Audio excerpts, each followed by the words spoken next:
ঢাকা ইউনিভার্সিটির দোয়েল চত্বর, যেটা আপনি এই দোয়েল চত্বরের ঠিক পাশেই ঢাকা ইউনিভার্সিটির এই কার্জন হলের অবস্থান।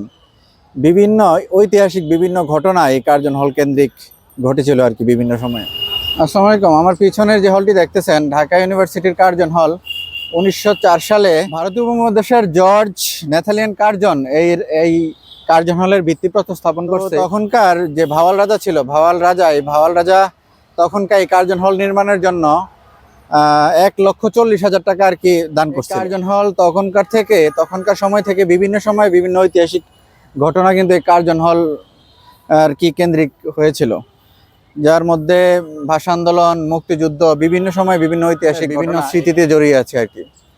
আর এই কার্জন হল যখন বঙ্গভঙ্গ রদ হয় 1911 সালে, বঙ্গভঙ্গ রদের পর যখন আপনার এই বঙ্গভঙ্গ হয়ে যায়, তখন আর কি ঢাকা কলেজের এটা বিভিন্ন ক্লাস টাস হইতো, কিংবা ঢাকা কলেজের লাইব্রেরি হিসাবে কার্জন হল ব্যবহার হইতো। পরবর্তীতে 1921 সালে ঢাকা বিশ্ববিদ্যালয় নির্মাণ হইলে এটা ঢাকা বিশ্ববিদ্যালয়ের বিজ্ঞান অনুষদের আর কি বিভিন্ন ক্লাস টাস শুরু হইতে থাকে এখানে।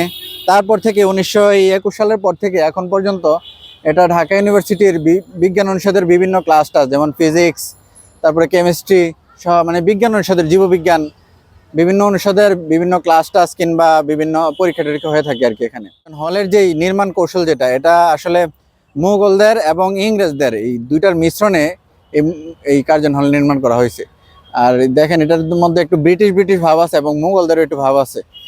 এই হলো আমাদের ইতিহাস সম্বলিত ঢাকা ইউনিভার্সিটির কার্জন হল। আশা করি আপনাদের এই হলটা ভালো লাগছে। যদি ভালো লেগে থাকে তাহলে অবশ্যই আমার ফেসবুক পেজটা আপনারা ফলো দিয়ে দিবেন, লাইক কমেন্টের মাধ্যমে আমাকে সাপোর্ট করবেন। আর ইউটিউবে যারা দেখবেন তারা অবশ্যই আর কি চ্যানেলটা সাবস্ক্রাইব করে বিভিন্ন সময় বিভিন্ন লাইক কমেন্টের মাধ্যমে আমাকে আর কি উৎসাহ দিবেন। সবাই ভালো থাকেন।